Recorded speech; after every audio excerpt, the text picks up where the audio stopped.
Suite de notre passionnant roman Ewi Anka, deuxième partie et fin du chapitre 10. Le grand guérisseur avait dit à Anka que ses souffrances prendraient fin dans 3 jours. Aujourd'hui, c'était le 4e jour.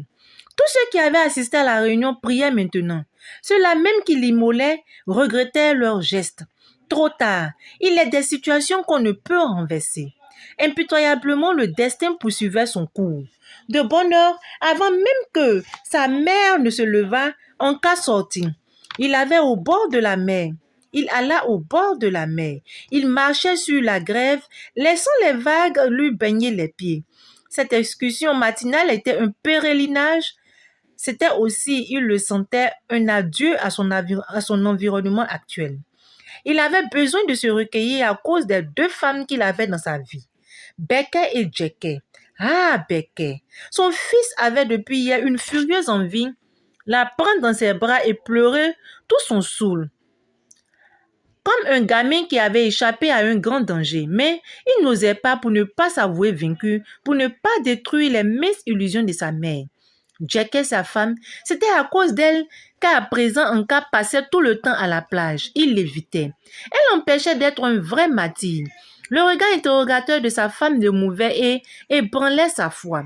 Ses yeux parfois larmoyants étaient un supplice pour lui, car leur langage était un reproche. Il souffrait davantage parce qu'il savait que sa femme ne pouvait comprendre. Il fallait être une âme supérieure pour concevoir qu'on pût donner sa vie pour une cause comme celle que défendait Anka. Or, Jackie était une villageoise si jeune de surcroît pour qui l'existence n'avait d'autre but que celui d'être une épouse fidèle et aimante, de gagner honnêtement sa vie, de prier son Dieu et de se consacrer aux parents à qui l'on doit la vie. Mais quelle importance cela avait-il après tout? À présent, une grande paix régnait en lui. Toute trace d'émotion ou de regret avait disparu de son cœur. On nous dit qu'il n'appartenait déjà plus à ce monde. La télépathie existe, surtout entre 2 personnes qui s'aiment vraiment. Anka et Joseph s'aimaient comme de véritables frères. C'est pour cela que ce dernier apparut à l'autre bout de la grève marchant vers Anka. Lorsqu'ils se retrouvaient face à face, ils s'embrassèrent. Anka dit à Joseph, vieux frère, je sens que l'heure va sonner pour moi très prochainement. Peut-être aujourd'hui, peut-être demain. Je te confie les miens, veille sur eux. Joseph tremblait. Un sanglot lui chatouilla la gorge. Les 2 cousins se tenaient embrassés et l'aube naissante les dévoila aux yeux des dormeurs qui avaient passé la nuit sur la plage et que la lumière éveillait. Anka et Joseph relâchèrent leur étreinte et se mirent à marcher côte à côte. Anka sentait tous les efforts que faisait son ami pour ne pas pleurer. À l'entrée de la cour d'Anka, Joseph se sépara de lui. Jackie, assise dans la cour, écrasait les remèdes d'Anka. « Où est ma mère ?» demanda-t-il à sa femme. « Elle est partie au puits, » répondit-elle. « Mais, dis-moi, pourquoi passes-tu toute la journée dehors? Nous te voyons qu'aux heures de repas. Après cette épreuve que nous venons à peine de traverser, je crois qu'il serait normal d'être davantage l'un près de l'autre. J'ai été confinée dans la maison durant ces derniers jours, à présent, à cause de ma maladie. Maintenant, il faut que je prenne un peu d'air. Anka, risqua Jackie. Et si tu laissais tomber la construction de la maison? Ne dis pas de sottises. Pourquoi donc veux-tu que j'arrête mes travaux? Dis Anka qui savait pourtant qu'il ne pourrait les continuer lui-même. Ta belle-mère Becky et toi êtes impossible à supporter. Demeurez dans votre case même lorsque la maison sera prête à être habitée. Vous prendrez soin de me remettre mon enfant d'abord. Comment? Dis Jackie, tu ne travailleras plus? Tu te consacreras à cet enfant? Mais de quoi vivrons-nous? D'amour et d'eau fraîche parvint à dire Anka que cette conversation imprévue commençait à déranger. Moi, je crois que je vais me coucher. Je me sens si fatiguée. Veux-tu que je t'apporte la natte? Lui demanda Jackie. Non, ma chérie. Je m'en charge moi-même. Anka laissa Jackie toujours souriante et entra dans la case. Il prit une natte et un oreiller pour aller s'étendre sur le sable dans la cour. Anka perçut la voix de sa mère, elle revenait du puits. Il entendit verser l'eau de sa cuvette dans le tonneau. Il s'avançait dans la cour quand tout à coup, comme assommé, il s'effondra avec un long cri d'agonie. Becky stupéfaite resta une seconde pétrifiée. Dès qu'elle reprit ses esprits, elle se mit à crier. « À l'aide, dit-elle, à l'aide, mon fils se meurt, venez vite. » Le mari de tante Waon arriva le premier. Il parvint à relever Anka qui était tombé face contre terre et râlait, la tête pendant en arrière. Cela dura quelques minutes, puis plus rien. Anka venait de pousser son dernier soupir. En un clin d'œil, la cour de Becker fut prise d'assaut par le village tout entier. Parmi ceux qui se trouvaient sur les lieux du drame, il y avait un étranger arrivé presque au moment où Anka tombait. C'était un homme jeune, mince et élégant. Il se fraya un chemin jusqu'à l'endroit où Jackie se trouvait. Elle le vit venir vers elle, mais avant d'avoir pu lui parler, elle s'évanouit. L'homme s'apprêtait à faire demi-tour quand il rencontra Joseph qui venait d'arriver chez Becker. « Ah, te voilà, Jean-Michel, dit-il à l'étranger. Anka m'avait chargé de te donner les détails complémentaires sur les circonstances de sa mort pour le roman. Est-ce bien nécessaire puisque tu viens d'y assister? Joseph, mon cœur est lourd. Et si je pouvais ne plus finir ce roman, je l'aurais jeté au feu. Seulement si ce livre n'était pas publié, ce serait une trahison et la mort de notre ami n'aurait servi à rien. Tournant la tête et vit la maison en construction. Mon Dieu, qu'elle est grande! Je mettrai tout en œuvre pour la finir. Je ne suis pas dévote et personne ne pourra rien contre moi. La mère d'Anka était comme folle. Elle criait à en perdre le souffle. Jackie, toujours évanouie, avait été emmenée dans la salle d'eau. Soutenue par sa mère, elle était assise sur une natte.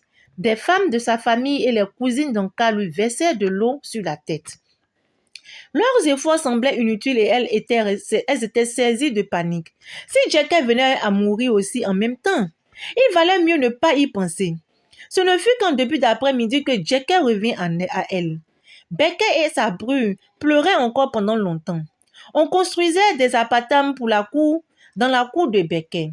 En principe, il était dit que les funérailles se passeraient dans la famille du père d'Anka. Becker n'avait pas cédé. La dépouille d'Anka ne quitterait cette cour que pour aller au cimetière.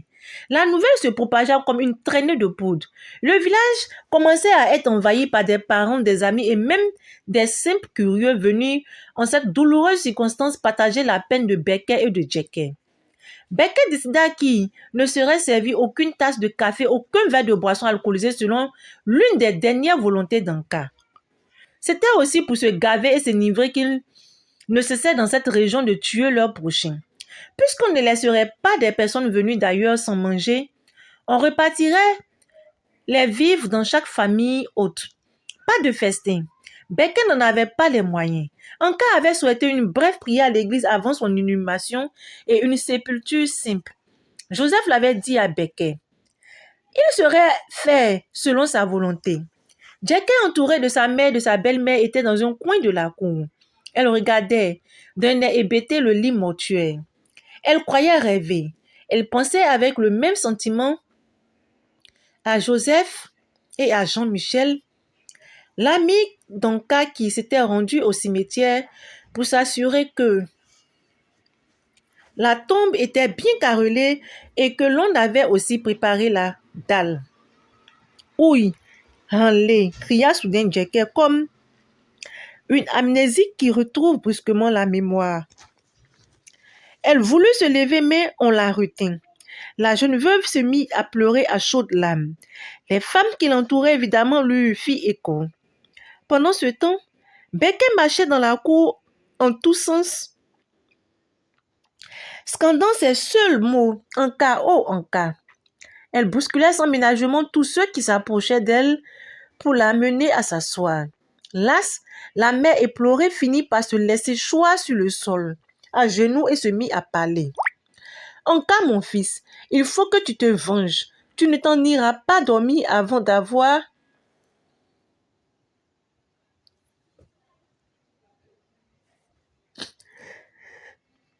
accompli ta tâche. Ceux qui t'ont supprimé devront mourir aussi. Tu parlais de progrès, te venger.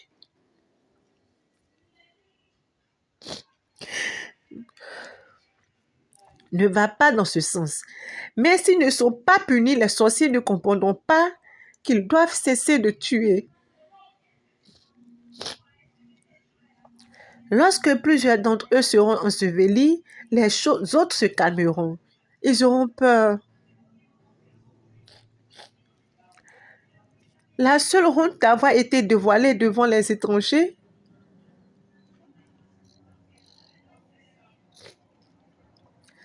ne saurait freiner ces âmes maléfiques dans leur agissement. Becket se leva alors et partit en direction du quartier Djoula. En sortant de la cour, elle dit à Djeke: « Ma fille, je vais acheter du maïs sec, prêt à être planté, il le faut. » L'assistance perplexe se demandait si, en fin de compte, la bonne femme n'était pas en pleine crise de démence. Ainsi s'achève le chapitre 10. Désolée pour l'émotion.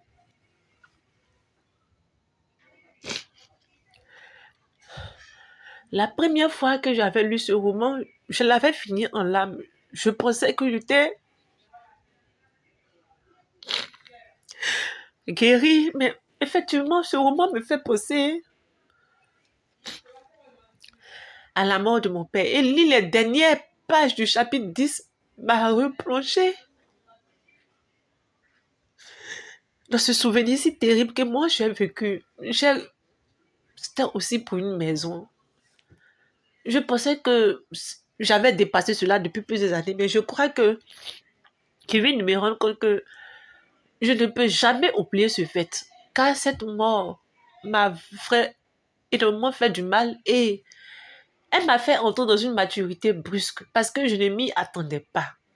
Et lire l'histoire d'Anka arrivé à la fin du chapitre 10 m'a ramené le souvenir de mon propre père à cause d'une maison. Et c'était dur pour moi de finir la fin de ce chapitre. Vous l'avez vous-même constaté, j'étais carrément en pleurs et je le suis même. Je pensais que j'étais guérie, mais comme je l'avais dit tantôt au début de ce roman, lorsqu'on perd un être cher, c'est comme une part de toi qui meurt avec cette personne. Et pour moi, c'est vraiment difficile d'oublier la mort de mon père. Je ne cesse d'imaginer la souffrance dans laquelle il était. C'est vrai que bien avant sa mort, j'ai eu un pressentiment, mais avec la jeunesse, qu'est-ce qu'on pouvait y penser?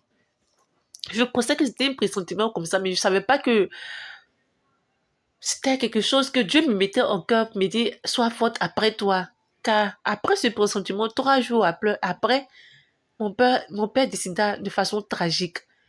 Et ce roman, c'était un roman poignant pour moi, un roman qui me replonge dans des souvenirs que j'avais cru oublier, un roman qui me ramène encore des années en arrière, qui me ramène encore à la situation que j'ai traversée. C'était très dur, ce fut dur. J'ai pleuré pendant des années la mort de mon père et je continue toujours de le pleurer. Et tenez-vous bien, l'année passée, comme par enchantement, on était tous réunis au village et tous les frères de mon père, ceux à qui mon père avait fait du bien, c'était comme si on s'était passé le mot. Chacun parlait de lui et j'avais senti même sa présence là. C'est vraiment dur de perdre un être cher. Je ne sais pas comment les autres font, mais moi, c'est une mort qui m'a marqué à jamais et je sais que je vais le porter toute ma vie jusqu'à mon dernier souffle. Sur ce, je vous dis à très bientôt avec l'épilogue qui finira ce roman. Je vous dis bye.